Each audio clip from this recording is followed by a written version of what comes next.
మనం పల్లవి ప్రశాంత్ వాళ్ళ మదర్తో ఉన్నాము. అమ్మ నమస్తే. అమ్మ నమస్తే బిడ్డ. అమ్మ నాకు చిన్న డౌట్, పల్లవి అనేది ఒక అమ్మాయి పేరు కదా, ప్రశాంత్కి పెట్టాలని ఎందుకు అనిపించింది? అప్పుడు మేము తిరుపతికి పోయినాం, మాకు ఫస్ట్ బిడ్డ పుట్టింది.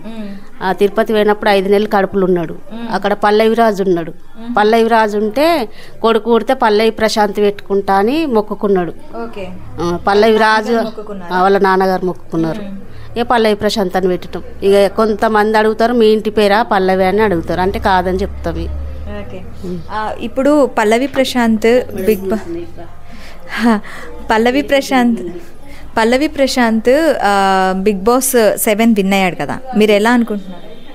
చాలా సంతోషంగా ఉంది. ఇప్పుడు పల్లవి ప్రశాంత్ మ్యాక్సిమం అంటే బయట నేను ఒక రైతు బిడ్డ అని చెప్పంటున్నాను, పొలం చేస్తాడా? పొలం పనులు చేస్తాడా? ఖచ్చితంగా చేస్తాడు. కొంతమంది చెయ్యరు, వీడు పొలం పని చేయడు, ఏదో రైతు అని చెప్తాడని కూడా మస్తు మంది అన్నారు. మా కొడుకు తోటి పొలం పని చేయమను, వాళ్ళు చేసింది మా కొడుకు చేసింది చూస్తారు. అయితే అంటే ఎక్కువగా ఏం పండించడానికి ఇంట్రెస్ట్ చూపిస్తాడు? అన్ని పండిస్తారు, టమాటా, మిర్చి, మక్క బుట్టలు, పత్తి, వరి. వాణిజ్య పంటలే, వరి అవన్నీ వేస్తాడా? వేస్తారు. వరి కూడా వేస్తారా? వరి కూడా వేస్తాం. అయితే పల్లవి ప్రశాంత్కి ఎక్కువగా అంటే ఇప్పుడు బిగ్ బాస్లోకి వెళ్ళక ముందు నుంచి కూడాను కొంత ఎక్కువగా ఫ్రెండ్స్ ఎక్కువగా ఉన్నారు, అది నిన్న చూస్తే అర్థమైపోతుంది. అంటే చిన్నప్పటి నుంచి నలుగురితో ఎక్కువగా బాగా మూవ్ అవుతూ ఉండేవాడు. ఇప్పుడు టిక్ టాక్ ఉన్నప్పటి నుంచి స్టార్ట్ చేసిండు, వీడియోలు చేసుడు పెట్టుడు. అప్పటి నుంచి అయినా స్టార్ట్ టిక్ టాక్ ఉన్నప్పటి నుంచి. మీకు ఎలా అనిపించేది టిక్ టాక్ చేస్తున్నప్పుడు? ఇక సపోర్ట్ ఇచ్చినాము, చేసుకుంటా బాపు అంటే సపోర్ట్ ఇచ్చిండు, ఆయన సపోర్ట్ ఇచ్చిండు, నేను సపోర్ట్ ఇచ్చిన, చేసుకున్నాడు. యూట్యూబ్ ఛానల్ కూడా ఉందా? యూట్యూబ్ ఛానల్ లేదు, అయితే ఒక పాట తీసిండు, వీడిపోయాక అని పాట తీసిండు. పాట తీసినప్పుడు 7 లక్షలు వచ్చినాయి. వస్తే ఇక వాళ్ళ ఫ్రెండ్ అనే వాళ్ళు తీసుకుంటే అప్పుడు మస్తు ఏడ్చిండు, నేను ఉండని ఏడుస్తే అయితే ఊకే ఏడ్చుకుంటే ఇంట్లోనే వంటుండు. ఏంది బిడ్డ అంటే చెప్తలేడు. చెప్పకపోతే ఒకసారి నా మీద ఒట్టు పెట్టి బిడ్డ ఏమో గిట్లా చేస్తున్నావు అని అంటే ఇక బాగా మీద వాడు ఏడ్చిండు, ఒట్టు పెట్టి మీద వాడు ఏడ్చి చెప్పిండు. ఇక చెప్తే బాయికాడికి పోయిండు, ఈయననేమో బాయికాడికి పోయిండు. వచ్చే వరకు ఏడుచుకుంటా కూర్చుంటే గిట్లా ఏమైంది అంటే వాడు తింటలేడు, గిట్లా అయింది అనగానే ఇక అమ్మనే మళ్ళీ తను బాయికాడికి పోయిండు. బాయికాడికి పోగానే ఈయన పొమ్మంటే పోయిండు. పోయేసరికి మందు డబ్బు ఇప్పుకొని కూర్చున్నాడు. ఇక తాగుతాను, ఏమైంది బిడ్డ గిట్లా కూర్చున్నావు అని అంటే నాకు గిట్లా 7 లక్షలు పోయినాయి బాపు, నేను ఉండా. అప్పుడు మా బిడ్డ కూడా ఇక్కడనే ఉంది, వంటలు చేసినాము, తినలే కూడా మేము కూడా వాళ్ళ కొండి పెట్టుకుంటా. ఇక సాంగ్ తీసినప్పుడు గాలి దుమారం అన్నీ వచ్చినాయి, స్తంభాలు కూడా ఇరిగిపోయినాయి. వెళ్తిరికి ఒక డిజిలీ క్యాన్ కూడా అయిపోయింది, డిజిలీ మంట పెట్టదు అందుకు. అయితే ఇక పాట తీసినాక అట్లా చేసినాక ఇక నా మీద ఫస్ట్ నాకు పోసి తర్వాత నువ్వు తాగు బిడ్డ, నువ్వు పోయినాక నేను ఎందుకు ఉండని ఇక ఇద్దరు అయ్య కొడుకుల మీద వాడు ఏడ్చిర్రు.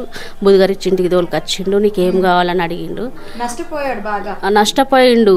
ఇక నష్టపోయే నేను బతకానంటే ఏం కావాలి బిడ్డ నీకు, నువ్వు పోయినాక నాకెందుకు, ఫస్ట్ నువ్వు నాకు పోసినాక తర్వాత నువ్వు తాగని ఇద్దరు ఏడ్చి ఇంటికి తోలుకొని వచ్చిర్రు. తోలుకొచ్చినాక అడిగితే నీకేం కావాలి బిడ్డ, నువ్వు ఏది కొనియమంటే అది కొనిస్తా చెప్పు అన్నాడు. అంటే నాకు ఫోన్ కొని బాప అని అడిగిండు. సరే 30,000 20,000 అనుకొని ఊకున్నాడు. ఇక మొక్కజొన్న అమ్మినప్పుడు మొక్కజొన్న అమ్మితే వచ్చినాయి పైసలు, 30,000 వచ్చినాయి. 30,000 వస్తే ఆయనతో 10,000 ఈయన తీసుకొని 20,000 ఇచ్చిండు. బాపు నాకు ఇది వద్దు, ఆపిల్ ఫోన్ కావాలన్నాడు. అంటే ఎంత బిడ్డ అంటే 1,80,000 చెప్పిండు. అంటే గిన్ని పైసలు నేను ఎడికెళ్ళి తేవాలి బిడ్డ అంటే ఇక నాకు కొనిత్తన్నావు కదా బాపు. ఇక కరెక్ట్ 20 రోజులు అంటే 20 రోజులకే అడిగిండు. ఇక మధ్యలో అడగలే. బాయికాడికి మంచిగా పని చేస్తాడు, మంచిగా వీడియోలు పెట్టుకుంటుండు, మంచిగా నవ్వుకుంటా ఉంటుండు. ఇక కరెక్టే అడిగేసరికి ఇప్పించిండు. ఇక అప్పుడు పంట షిట్ వేస్తాం మేము, ఎప్పుడైనా రైతులు అందరు పంట షిట్ వేసుకుంటారు. ఆ పంట షిట్ ఎత్తుకొచ్చి ఫోన్ కొనిచ్చిండు. ఇక అప్పటి నుంచి మంచిగా పని చేసుకుంటా వీడియోలు పెట్టుకుంటున్నాడు. ఇక బిగ్ బాస్లకు ఎప్పుడు కానీ బిగ్ బాస్ అనేది చూడకపోయేది. ఇక బిగ్ బాస్ పెట్టు నాని అంటే కూడా నేను సినిమా పెట్టుకుంటా అన్ను. ఇక అందరూ నువ్వు బిగ్ బాస్ చూసి వచ్చినావురా, నువ్వు చూసి ఆడుతున్నావురా, 2 మోకాలు రా, 2 నాలుకేళ్ళు రా అన్నా కానీ పట్టించుకోలే మా కొడుకు. పట్టించుకోక ఇక వాడికి ఇప్పుడు ఎవరైనా తిట్టినా కూడాను చాలా మందికి కోపం వస్తుంది, కానీ ఎక్కడా కూడాను ప్రశాంత్కి కోపం రాలేదు. ఎందుకంటారు? అంటే చిన్నప్పటి నుంచి అంతేనా ప్రశాంత్? చిన్నప్పటి నుంచి అంతే. వాళ్ళని అంటే కూడా పట్టించుకోకపోయేది. ఇంటికి వచ్చి జర డల్గా ఉండి సపరేట్గా వండుకునేది. ఏంది బిడ్డ అంటే కూడా వాళ్ళకి ఇట్లా అన్నారు అట్లా అన్నారు మనసులోనే పెట్టుకునేది, కానీ బయటకు అనకు మనసులో పెట్టుకును. ఏ వాళ్ళన్నా బయటకు పోయి వీడు పిచ్చోడు గట్లనే తీస్తాడు, వీడు ఎందుకు వీడియోలు పనికి రాక వీడియోలు తీస్తాడు అది ఇది అన్నా కానీ పట్టించుకోకపో నవ్వుకుంటూ ఉండేది. కానీ మనసులో పెట్టుకుని వీళ్ళు అట్లా అన్నారు గిట్లా అన్నారు అని మనసులో పెట్టుకునేది, కానీ బయటకు చెప్పకు. దోస్తులు ఉన్నారా ప్రశాంత్కి? పిచ్చి దోస్తులు ఉన్నారు. వస్తుంటారు ఇంటికి? వస్తుంటారు. ఇప్పుడు కూడా మా కొడుకు బిగ్ బాస్లకు పోయినప్పుడు ఏడికి పోయినా కానీ ఏర్పడి ఫోటోలు దిగుతురు, సెల్ఫీ తీసుకుంటారు, ఫోటోలు దిగుతురు.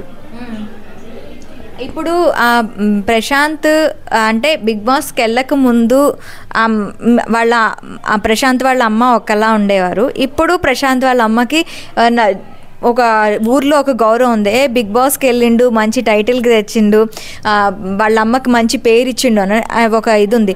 మిమ్మల్ని ఎలా చూస్తారు ఊర్లోకి వెళ్తే? ఊర్లోకి వెళ్తే కూడా అందరు మంచిగా చూసుకుంటారు. మా చుట్టాలల్లో కూడా వెళ్తే కూడా మంచిగా చూసుకుంటారు. అందరు నన్ను మంచిగా చూసుకుంటారు.